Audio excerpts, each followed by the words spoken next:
What's going on, everybody? Welcome back to Plate Coverage. This is our first episode that's not like a preview episode where we go spend over an hour going through each league and every team. This one, we have a couple segments. We're going to do this, like we said, once a week.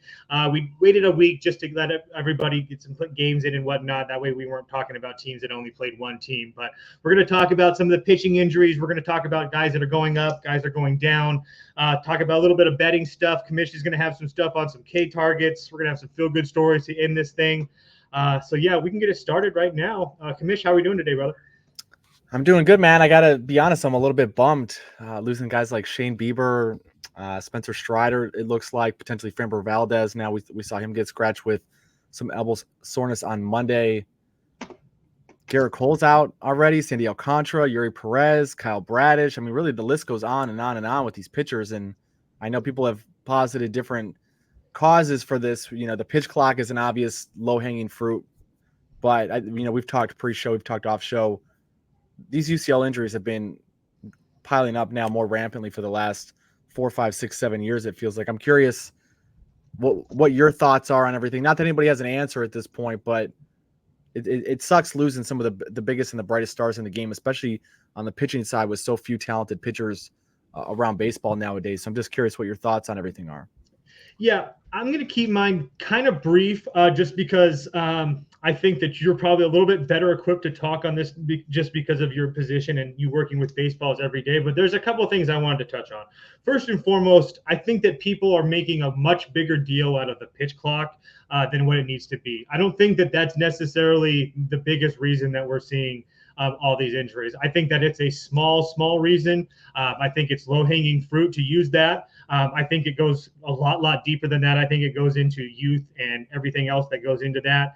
But I did want to touch on just a couple of you just mentioned a whole bunch of really big names, and you didn't include names like Shohei Ohtani, Jacob deGrom, Sandy Alcantara, Robbie Ray, Shane McClanahan, Walker Buehler, Lucas Giolito, Felix Batista, Dustin May, Andrew Painter, Shane Baz, Kumar Rocker, Garrett Cole, all of these guys out with injury. That's not just pitch clock, guys. That's philosophy. That's how we're throwing things, or that's how we're teaching these guys. And with all the new technology that all these guys are using with TrackMan and Rapsodo machines and how we're gauging spin and using velocity, it's just really bad. And it starts at the youth level. Everybody wants to talk about spin, and everybody wants to talk about velocity.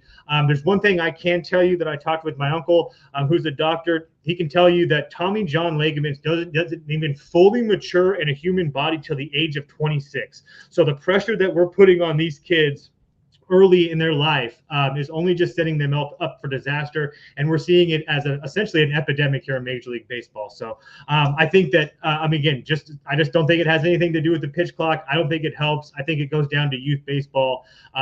We used to have guys pitch very long times because they're only trying to touch 94, and now they're trying to touch 98 and do 100, and it's just not the same. So, like I said, it's a very unfortunate thing, but I think it's something that can be fixed. It's just a matter of philosophy. And I could keep on going on and on. I'll let you talk a little bit about it, and if I find anything, I'll add. But go ahead. No, that's all really good stuff. I knew we had a long list of guys on Tommy John, out with Tommy John injuries, but I had to do the look. I had to take a look, and I wrote them all down just so I could name them off. Yeah. So because it's daunting to hear all those names back to back. But I will say you bring up some good points, and the one thing that almost every single one of those guys has in common with everybody else on that list is they either throw really hard, they have elite velocity, or they spin the ball like very few people in the game can. And the pitch clock, I know we've heard Garrett Cole and Spencer Strider's been vocal about it, about how they're very frustrated that Major League Baseball is not taking a more serious look at the pitch clock and the impact that it's had on these injuries. The thing that's really interesting is the pitch clock was never really, like, it hasn't really changed the way guys pitch. It hasn't changed necessarily how much time is between pitches. I know it's eliminated sometimes when a guy's having a stressful inning and he takes his hat off and he takes a deep breath and maybe it takes him 35 seconds to throw a pitch instead of 15, but it's not as though we're taking guys down from a minute to 15 seconds or even 30 to 15 seconds. The vast majority of guys were already underneath the pitch clock before the pitch clock has been implemented. So I think it's a little bit lazy, not to be disrespectful to anybody. I think it's just a little bit lazy to to look at the pitch clock. And again, it's only been 1 year and now about 2 weeks of baseball that we've had the pitch clock. Yeah. It's to think that we wouldn't have injuries, to think that these guys throwing like this because they're going to add 20 seconds between pitch, like they're not going to get hurt, is, I think, just absolutely insane to me. I agree with you. And I know Chris Bassett spoke out, I think it was last week or the week before, and he's admittedly not the best messenger for this because he came out and he was talking about how velo is and everything, and then he got sidetracked into a tangent about how he wishes more guys that didn't have great velo were taken more seriously by big league clubs. But I don't think he's wrong in the one sense, and he brought up the point of the human body is only designed to do so much. And I think with how fast technology has evolved and how rapidly we're progressing with our ability to understand how to build effective pitchers. I was talking about this with some people the other day who were asking about what I do on the day-to-day, and I said, like I didn't play professional baseball. I didn't play collegiate baseball or like in any of the winter leagues or anything like that. But the reason I have a job and the reason I'm able to be around baseball on a regular basis is because baseball has in many ways just become a math problem to solve. And if we can increase your spin rate, if we can increase your velo, if we can do these very measurable objective things to pitchers, we can make almost anybody reasonably effective. Because if you throw the ball from a certain release point and you have a certain amount of spin on the baseball and a certain amount of velo on the baseball, you're going to get X amount of success. And that's not to say that certain guys that are bigger and stronger and have bigger hands don't have physical advantages that other people don't have. But what my point with that is, we're trying so hard to get everybody to throw 100 miles an hour. We're trying so hard to get everybody to spin the baseball at elite levels that we don't really have a long track record to say, oh yeah, like human bodies can withstand this. And now Spencer Strider's on the verge of his second Tommy John. We have a bunch of different guys. Like, I mean, it used to be a big deal when a guy would have his first Tommy John, and now I think Dustin May's on his second Tommy John. There's a few guys in the Rays organization that have had Tommy John twice now. It's DeGrom's, I think that's his second Tommy John as well. So it's really becoming a serious issue at this point. And I don't think we're going to see teams stop prioritizing velocity anytime soon because it is so highly correlated with run prevention. But it's really becoming damning for the sport that we already don't have enough quality starting pitching throughout the league. And now when you're missing so many of these guys and so many of these guys are out for a year plus, I don't know what the answer is. I just know it's probably not the pitch clock. And I think philosophically, we're going to have to take a look at what do we want out of our pitchers. I know we're not going to go back to the 80s and 90s where everybody's throwing sinkers and high 80s, low 90s, but there's a certain amount of value in guys like Chris Bassett who have been able to throw close to 200 innings on a consistent basis with relatively league average numbers. Yeah, I think it's going to be a philosophy from the top down that's going to have to change things if the owners are going to be able to eat some of these injuries and have that. Because I truly think that this now affects, like, for instance, this is also a gambling show. This kind of affects if somebody like me that bets on baseball on a daily basis. You have to start paying attention to all these starters in AAA and who's coming up, because if guys are starting to get hurt, you're going to have to know it. We just saw this example of today.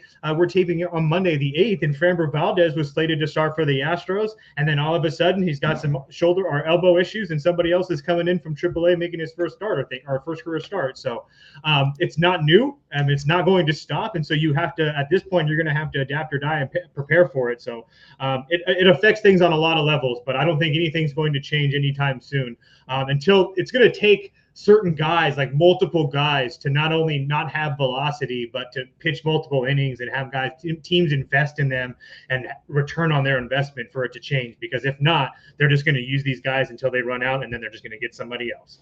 So, yep, I completely agree. And Blair Henley, for what it's worth, went a third of an inning today, 5 earned, 4 hits, 3 walks, no strikeouts before he was chased from the game. He started for the Astros in place of Framber Valdez. So it'll be something. Really quickly, as far as that game, thank God the Astros did kill them today. So anybody that got screwed, like betting on Framber and they couldn't change their bet, they still won. So thank God for that. It's a good reminder too, when possible, bet listed pitchers. A lot of books will give you the option to do that 100%. Instead of betting action. And now too, in the days of retail sports books, I think it would be worth reaching out to a FanDuel or a DraftKings or an MGM and saying, hey, I didn't anticipate Framber not pitching today. Can I get a refund in bonus bets or something like that? They're all competing with each other. Don't forget that you're a customer with a voice in the situation as well. So stuff to keep in mind. Definitely going to be interesting to follow all these pitcher injuries. It just hopefully they don't keep piling up. Hopefully, it's a early season storm and we're starting to get some guys back healthy here before too long. But there's some good things to talk about too, man. We have some players 100%. playing at a high level. We have some teams that have surprised early. Give me someone who you think you want to mention to the people that's overperformed so far, just someone who's having a good season to this point. Someone who I think who's having a good season, and I have no reason to think it's not going to continue. Tyler O'Neill for the Boston Red Sox, coming in. Keep in mind, kind of got ran out of St. Louis, whether it was his attitude or not running hard or whatever. He comes over to the Boston Red Sox on a 1-year, $5.8 million deal, and this first couple weeks of the season, he has done absolutely nothing but produce. And it's been really, really fun to watch.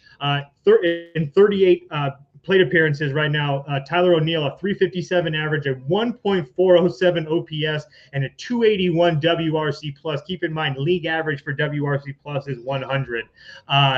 Next closest guy in WRC plus, Mookie Betts, 255. Now, I will say Mookie Betts has about 20 more at bats. He's played a few more games than him, so not really fair to judge Mookie off just WRC plus. Mookie's fantastic, but Tyler O'Neill, one of the guys that I just wanted to make sure that everybody knew was having a fantastic year. Not a huge BABIP guy either, so that's one thing. He's not getting super lucky either. So that he's just one guy that I wanted to point out to make sure that everybody knew he was going to play well, because one of those guys that's on a 1-year contract, you're going to get an all-out effort for him trying to get a next contract whoever he plays for. So a guy to definitely be looking at on a daily basis, Tyler O'Neill. Yeah, I mean he's been having a hell of a start to this season, and I mean you can see, you mentioned Mookie had about 20 more plate appearances than him. These two guys are tied neck and neck for the most home runs to begin the year. And my guy going up is, of course, Mookie Betts, the best player in baseball. Will always get mentioned on this show at least once a week in some positive light. I don't think people realize how impressive it is for guys like Tyler O'Neill going to a new team to get off to such a good start, regardless of the opponents. I know they played Oakland, but they also played Seattle, which has some good pitching there, not the most hitter-friendly environment. So for Tyler O'Neill to be off to such a good start with his new team, for Mookie Betts, a guy who's transitioning to an entirely new position, basically at the flip of a hat to play shortstop, one of the most physically demanding and mentally demanding defensive positions on the diamond, for him to come out and have an on-base percentage over 500 through his team's first 12 games, absolutely remarkable. Playing some pretty good defense at shortstop, too, for someone who doesn't have a lot of career games there, who definitely didn't have all of the quote-unquote first-team reps at shortstop coming through spring training because Gavin Lux was just written into that role basically up until a week before that Korea series against the Padres. So Betts, for me, I mean, it's been a lot of fun to watch him. Like you said, the WRC plus for both of these guys, amazing. And I think both of these teams are going to be thrilled with their production. Betts, it's hard to say that someone's got the best contract in baseball when they're on a 13-year deal worth over $300 million, but it still feels like Mookie Betts is a bargain, and Tyler O'Neill coming in on a very, very friendly team-friendly prove-it deal. Definitely a good ROI for the Red Sox so far as well. Yeah, just to put it in perspective, Tyler O'Neill has been on base in every single game except for 2, one against the Angels and one against the Mariners. Besides that, he's been on base every single game. So really, really impressive. And when he gets on base, he's been scoring too. So yeah, it's just really, really been fun to watch. That whole Boston team has been so surprising and so fun to watch as a whole. I really can't wait to see what happens going forward with them. I completely agree. Well, so tell me then, give me a team that you've been impressed with so far before we move on to the next segment. It would be Boston. I know that you've talked a lot about their pitching staff and obviously with Tyler O'Neill and stuff, but I think that they're one of these teams that I didn't really put too much stock into coming into the season. And here they are sitting at 7-3 against a Yankees team that is obviously playing really well right now as well. I think the Orioles, obviously at 5-4, could be a little bit better than that. They've lost a couple heartbreakers late in ball games, but I mean, Boston has been really, really good. Their bullpen hasn't been very bad, or has been pretty damn good themselves as well. So Boston would be the team for me that you have to really pay attention for. I don't think anybody thought we would see this team 7-3 to start the year.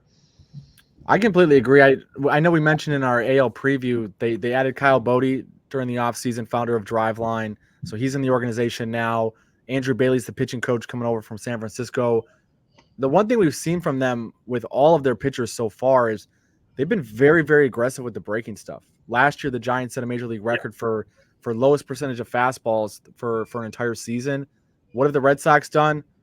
Nick Pivetta, way more sweepers. We've seen Brian Bayo revamp his pitch mix. Garrett Whitlock has thrown a lot more non-fastballs on a regular basis. Tanner Houck was aggressive with his sweeper in the zone. So this is a team that I think is legitimate, and I think the gains in pitching that you've seen so far are here to stay. I grabbed them. This is a team that I will admit I've had finishing 4th or 5th in this division. Immediately, I think 2 or 3 games into the Seattle series, I looked at this team. I said they're going to make the postseason. I grabbed them at plus 370. I gave that out. You look at this division. I mean, we've been thoroughly unimpressed with Toronto, and this will lead into our next segment here. But we've been thoroughly unimpressed with Toronto and their offense and what they've done. Tampa, they have some injuries to start the season. I like Tampa, I think longer term, but not having Taj Bradley. Defense hasn't been great. And then Baltimore, coming off of a season in which they definitely overperformed. But yeah, the Red Sox have done a lot of really good things so far with the pitching staff. Definitely hurts losing Trevor Story, who they were counting on getting back. But Vaughn Grisham will be coming back here soon. I think the interesting thing for them is going to be Cedane Rafaela has been so good in center field. And now with Trevor Story out, there's talks about moving him to shortstop. 2 very, very important defensive positions. It will be interesting to see how the Red Sox pivot here going into the middle of April. Yeah, very excited to watch that team. Just in general, another team really quickly too. Since I was expecting you to say a little bit something about them, but the Cleveland Guardians starting at 8-2 as well. 7-2 on the road to start the year. That's really, really, really impressive. Obviously, the Red Sox and with a new manager. Yeah, exactly. With Stephen Vogt as the new manager. So again, that's another thing that's very, very impressive. Both those teams started long road trips on the road and did not look good at all. So kudos to them. Yeah, 100% agree. You know who's got the best run differential in baseball through the first 10 games of the season? I do not off the top of my head. The Cleveland Guardians. And guess who's second? The Boston Red Sox. I should have known because they've been scoring runs like mad. So, yeah, that makes total sense. Yeah, which is remarkable. I know they faced a lot of low-quality pitching so far, but it's still notable in my opinion because last year it didn't matter if you were throwing out Alex Wood or Bailey Falter or generic brand whoever.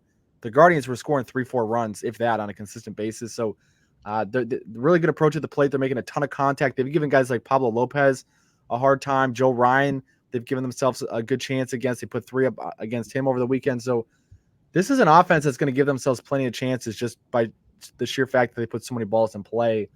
And their schedule is soft. So even if you want to look at this and say, oh, they beat up on weak competition, 42 of their first 63 games this year are against teams that finished 2023 with a losing record. So if they can beat the bad teams, they're going to have plenty of opportunities to stat pad in the win column.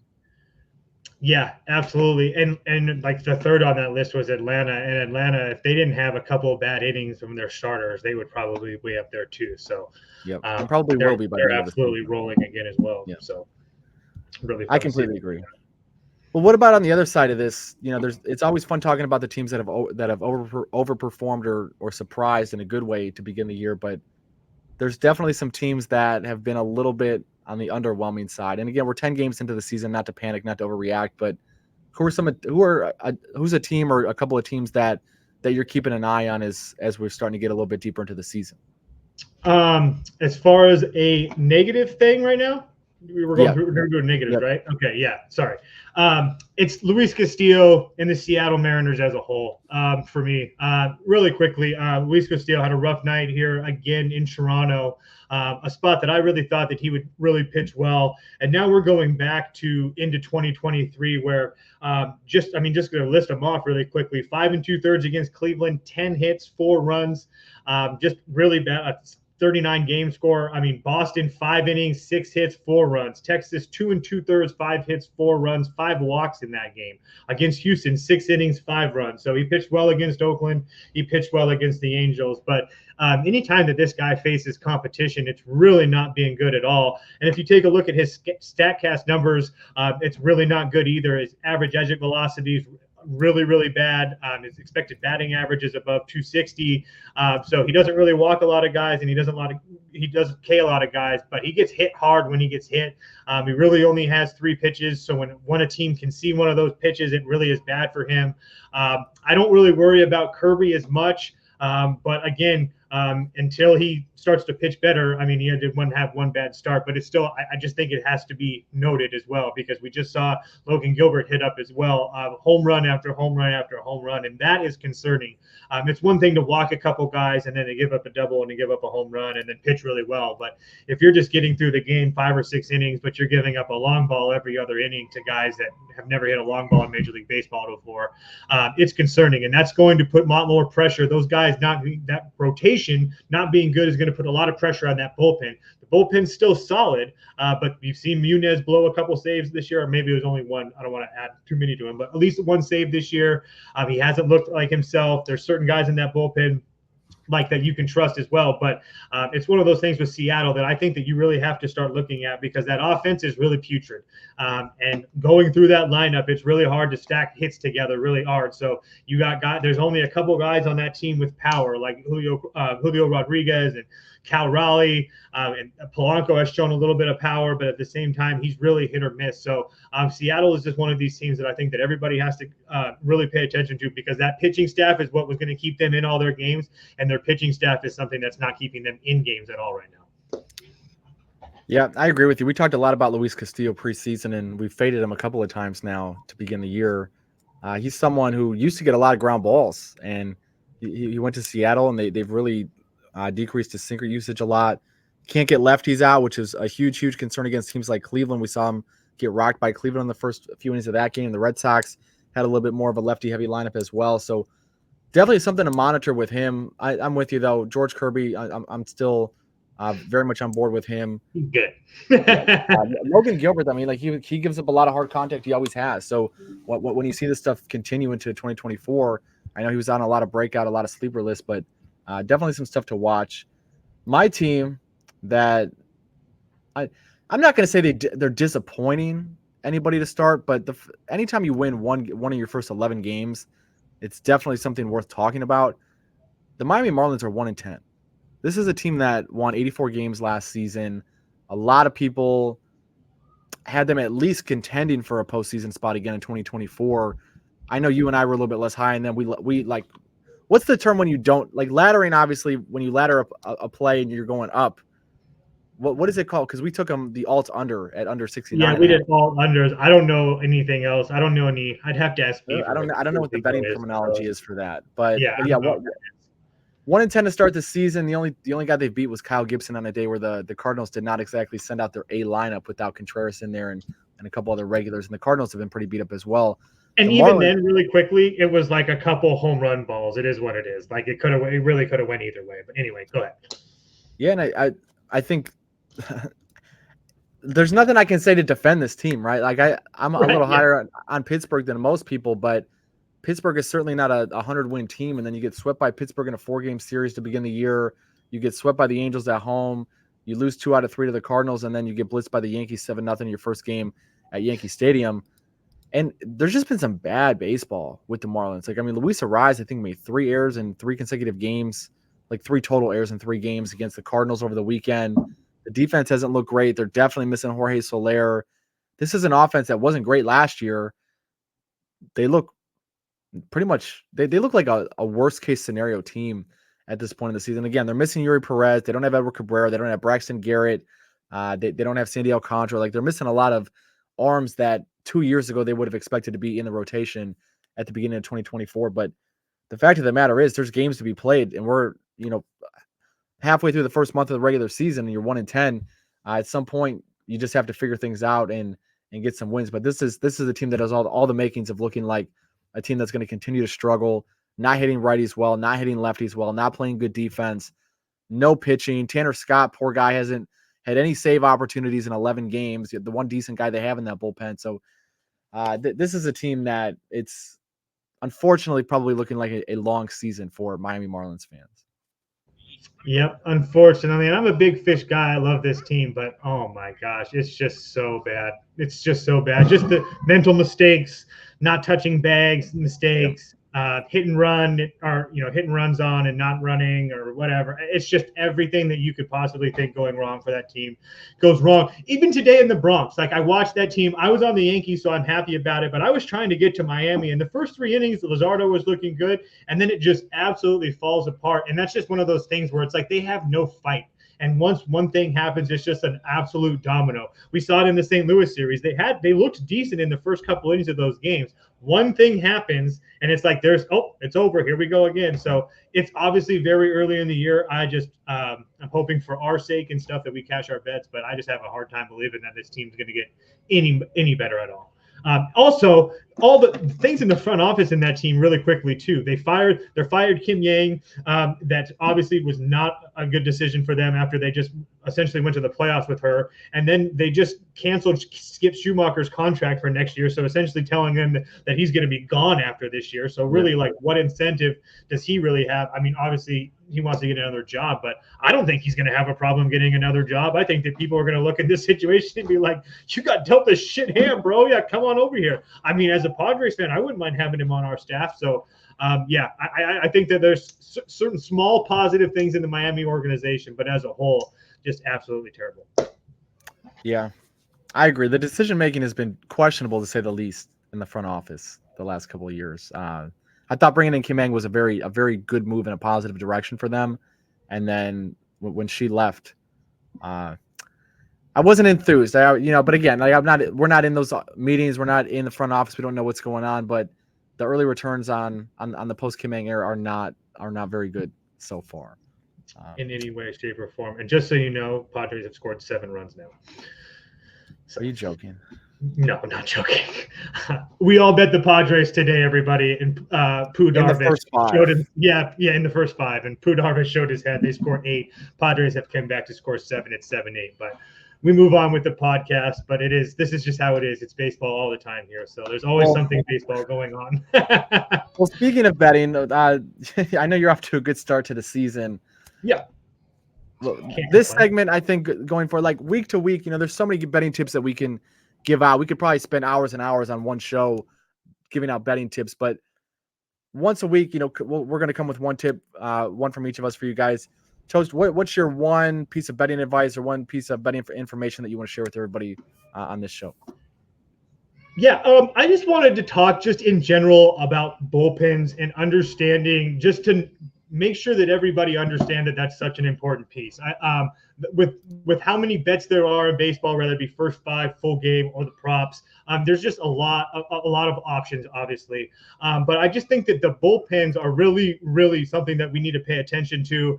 And at the beginning of the year, it's really hard to worry or get going as far as who's really good and who's really bad because of a small sample size and whatever. But there is just certain things definitely to take into consideration. So just a couple of things I wanted to point out really quickly, like the Dodgers. The Dodgers are a very, very good baseball team.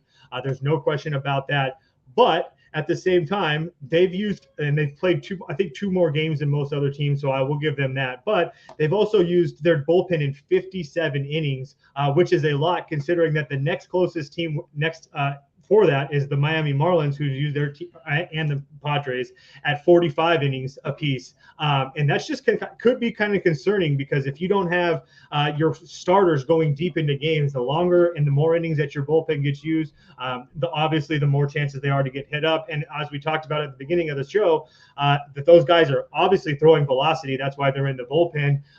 It really makes you think that they could obviously get injured. So it's just that one of the things just to point out, usage is one of those things that I just wanted to point out. Like I said, the Dodgers, the Padres, the Fish, the Cubs, the Yankees all have plus 40 innings or so of innings pitched as well. But there's also some positive things too, like the Cleveland Guardians, Minnesota Twins, New York Mets, Philadelphia Phillies, all these guys with double-digit K/9 rates as well. And then just going through and knowing these teams and who's good with them and what they're doing. Like, for instance, the White Sox, the Rays, the Rockies, the Nationals, all these guys are walking a lot of people as well.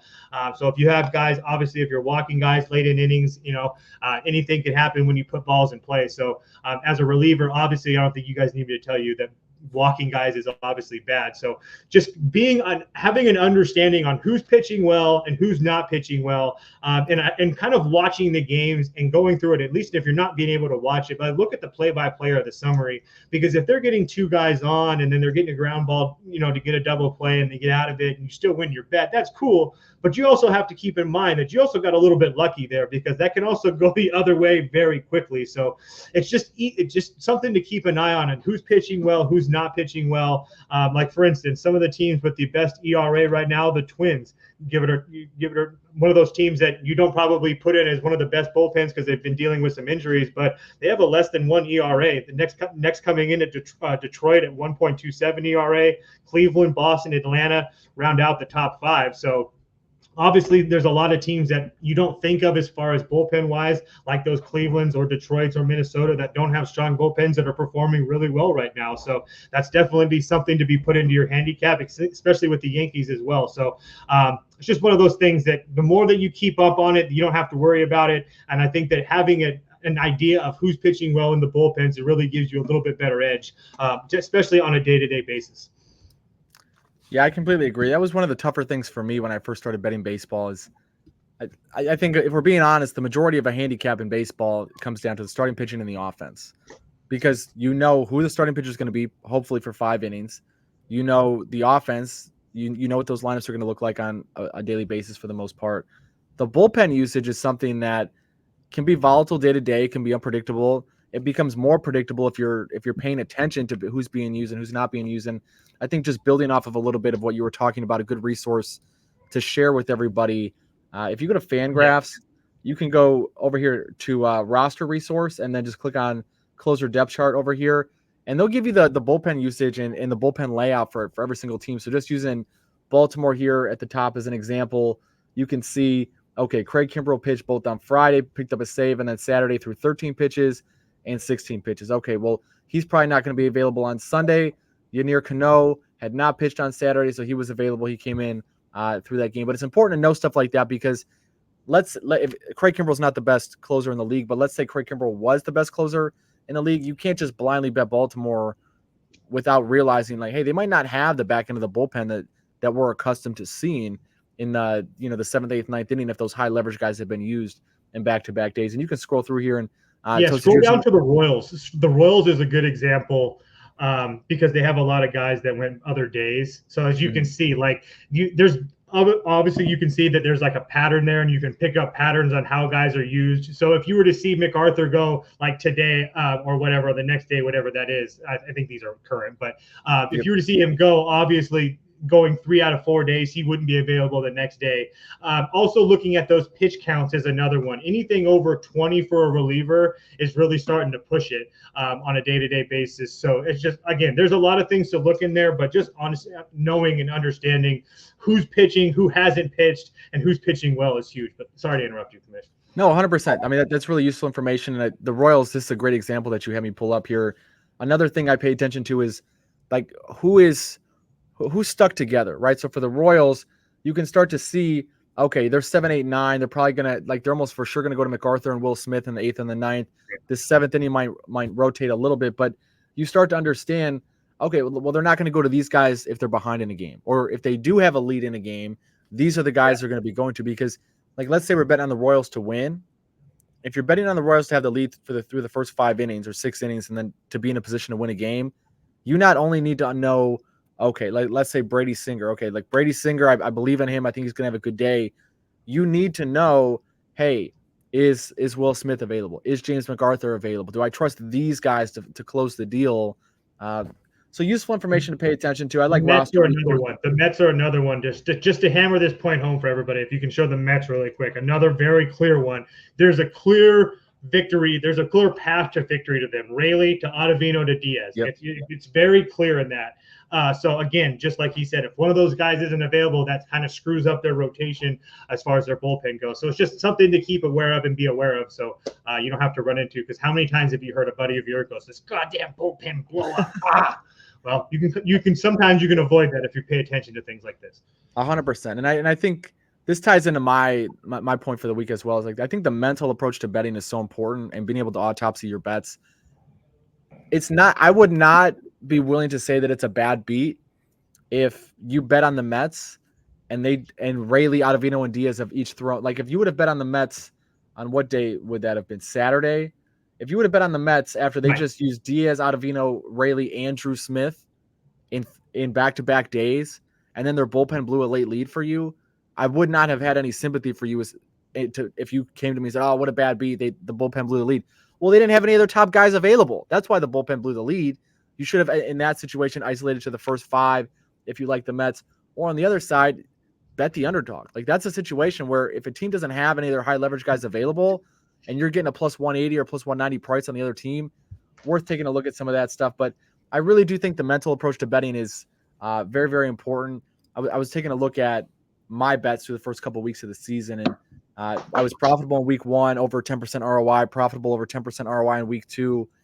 But you don't. It's not like football or basketball in many ways, because in those sports, like you tend to get a little bit more true outcomes on a more regular basis, and maybe people would argue against that to some degree. But with baseball, there's so many variables that interplay with one another. You have to go back and say, okay, like just because I won this bet, was it a good bet? Like you said, Toast. If you're watching a game and you're on a team and their bullpen loaded the bases 3 straight innings and they got double play balls or struck some guys out and got out of it, like I'm glad I won money on this bet, but should I place this bet again? I think you have to be willing to look yourself in the mirror and say, okay, I escaped with one right there. But on the other side of that, if you come up on the losing side of a ticket, you also have to have the wherewithal, and you have to understand the game enough to be able to look at a bet and say, look, I had the under in this game, and this really good defense made 3 errors. That's probably not going to happen on a consistent basis. Or there was just some really dumb luck on batted balls and play, a lot of blue pits, a lot of whatever, similar to George Kirby last week against the Guardians. I know we were both on Kirby in that game, and we were doing a live show when that game started, and everybody's like, oh, George Kirby's getting beat to hell. And then we get off the show, and I went and watched the first inning of that game, and I was like, oh, blue pit, bad defensive play, blue pit, bad defensive play. Like it's not like he got beat, like the piss beat out of him. So little stuff like that, just like understanding what a bad beat is, truly understanding when you get lucky and being able to have the stomach to look at yourself and say, hey, like not a great bet. And then of course, if you have at some point during the Major League Baseball season, you were going to have a reverse sweep. And because baseball has 15 plus games or 15 game slates on a regular basis, you might have a reverse sweep that had 6 or 7 plays on the card. You cannot get gun shy the next day. Like the mental side of this game is so important. You have to be willing to fire day in, day out, because you're going to hate yourself if you go 0-5 or 0-6, and then the very next day you leave some plays off because you're scared, and then those plays end up going like 3 or 4-1, and you could have got some of that money back, but you didn't. So great stuff with the bullpen. I think that'll be stuff that we definitely come back to, especially as we get deeper into the season. And the mental approach to the game, I mean, definitely, if you're not in a good mental space, you're just not going to survive long term in this stuff, and it's going to be dangerous to your bankroll. Yeah, just the only thing I can add to that is just trust how much. Sometimes, I mean, like for me, like college basketball this year, I just had like one of the worst years I've ever had. And sometimes you just got to chalk it up to the game. But if you're putting in hours and hours a day, putting in time, it's usually going to work out for you more times than not. I understand that gambling is gambling, but at the same time, if you're putting in the time and the effort, and you're really knowing what these teams are and who these bullpens left and right, and who they're using in their bullpen and whatnot, usually you're going to be all right. I completely agree with you. Well, real quick before we get into our feel good stories of the week, we're just every week I'll pull up my weekly K targets just to give you guys a little bit of a nugget. How I bet K props. I haven't bet many K props yet. I'm 3-0 so far. I mean, pitching is what I do. Like Toast said, I work with pitchers on a regular basis. I really understand the side of the game. I'm low volume on the pitcher props early in the season, just because a lot of guys have new pitch mixes, new velos, new everything you can imagine, because they've been working on a lot of stuff all season. But typically by the 3rd, 4th week of the year, you can feel pretty confident like what we're seeing is what we should expect on a more regular basis. Every week, I post this article, just some intro to terminology, so you can, and this is all stuff you can get on Fangraphs as well, but basic things that you want to look at when you're betting a K prop. How often are teams swinging at bad pitches? How often are they making contact on those pitches? In the zone. So as a general rule, the offensive approach that you want to teach is You want to be very, very aggressive at pitches in the zone, and you do not want to swing at bad pitches. So teams that you can see down here, some high contact teams like the Yankees, the Nationals, the Angels, Padres, and Diamondbacks and Guardians so far. What these teams are doing, they're making a lot of contact on pitches outside the zone. They're not taking a ton of called strikes. They're not swinging through a lot of pitches in the strike zone. And then on the flip side of this, you have the Rays, the Twins, and the Athletics. These would be 3 teams to target overs on in the next week, potentially going forward as well. These are teams that are not making a lot of contact either on pitches outside the zone or inside the zone, which allows opposing pitchers to not only throw pitches by you in the strike zone. So if you have a good fastball, you can throw by guys, but also they're forcing a lot of bad swing decisions. So again, this is all stuff that you can pull on Fangraphs as well. If you have any questions, always feel free in the comments here on YouTube or DM me. Just get my attention somehow, and I'm more than happy to walk through some of this stuff. But this is stuff that I always, on a weekly basis, I pull up, and you can see some of the stuff that I look at, in all color coded here. If anybody wants to take a look at it, but just to refresh, teams that you probably don't want to bet overs on, you probably want to look at unders this week. This list right here with the Yankees, Nationals, Angels, Padres, Diamondbacks, and Guardians. 3 teams that are not making a lot of contact that you could probably bet overs on. The Rays, especially coming out of Coors Field, the Twins, and the Athletics so far. Some good stuff. Love it. Stuff, good stuff to know. I mean, and honestly, guys, knowing those terminologies, I know it's a lot of stuff, but if you can find like one every couple of weeks to familiarize yourself with and just stack and stack and stack, it's just nice because it's not as difficult it is. I mean, is outside. I mean, that's how I know that's very simple, but that's how I teach myself. So I see an O, I know they're talking about outside the zone. So anytime I see a weird letter like Z, I just know that that's strike zone. So And it takes a lot of time, man. Like nobody opens a Fangraphs library page and it's like, oh, great, committed to memory. It takes a lot of time to work it into your analysis. So I think that's great advice. Slowly but surely, little stuff too, like FIP is better than ERA, and K percentage is better than K per 9, and walk percentage better than walk per 9. Like little stuff like that. The more you do this stuff on a regular basis, you'll start to see what truly holds weight and what's helping you make good bets and what's not. 100%. Cool. Well, we have a lot of feel-good stuff to end the show on this week. I know you got one in particular from a team near and dear to your heart. Yeah, I think that obviously there's going to be a lot of different shows out there, but I just don't think there's a lot of guys that are being talked about that are having really good starts to the year. The first one that's near and dear to my heart, Jackson Merrill. This kid coming up in the Padres organization is just barely 21 years old, not even 21, I think, yet. Starting in center field, a position that he had never played in the major leagues or ever before. And all he's done is come up and start 11 for 34 in the big leagues with a WRC plus of 140, a WOBA of 378. This kid has been absolutely fantastic for them. He hasn't even been a reliability defensively at all. I mean, his DRS isn't negative. He's just been really, really fun to watch. I just think that as much as the Padres can be a dumpster fire at times, and I talk a lot of bad things about them, with what they do in their prospects with Ethan Salas coming up as well, who's an 18-year-old kid that's just running through the minor leagues. The Padres have a lot of young talent, and Jackson Merrill is the tip top of that. Definitely somebody you want to take a look at anytime that you can see the Padres play. A couple other guys that I really wanted to mention as well, because one of them plays for a good team, one of them plays for a bad team. MJ Melendez started the year really, really well for the Royals. 323 batting average, 1.124 OPS with a 212 WRC plus. Again, keep in mind WRC plus, the league average is 100. So he's batting very, very well right now. And then Brendan Donovan, a guy that I haven't really paid attention to much in his career, but really starting off the year fantastic for the Cardinals at the top of that lineup. 313 average, 981 OPS, 175 WRC plus. I think the Cardinals are surprising some teams as well. They haven't had Sonny Gray yet, so if they can get these bats playing well and getting some of these guys healthy, they might be a little bit better than we thought they were. Talking about the Cardinals, but yeah, those are just a couple names that I thought that probably don't get a lot of play that I just wanted to mention just in case make sure everybody knew. Yeah, I love it. And Sonny Gray debuting for the Cardinals on Tuesday against the Phillies. So he'll be in there against Zach Wheeler. They're getting him back maybe a little bit sooner than they even expected, which is definitely good for them. My guy that I want to touch on, Jordan Hicks. This is a guy that I don't know how many people really remember how enamored we were as a public fan base with Jordan Hicks when he first came up, because We had Aroldis Chapman, who was throwing triple digits at the time, which was exceedingly rare when he came up to be hitting 102, 103. I remember everybody fawning over the radar guns, especially in stadium. And then Jordan Hicks comes along, and then we have a right-handed Aroldis Chapman. And then he sort of fell off the face of the earth for a little bit, had some injury history with the Cardinals, was bouncing around between high-leverage bullpen roles, middle relief, the minors. They tried him starting a little bit. It didn't really pan out. He's been nothing but outstanding in his first couple turns through the rotation through the Giants. Velo's down a little bit. Seems to be by design, and it's working really well for him so far. You can see 194 expected ERA, 86 percentile so far, not allowing a ton of hard contact.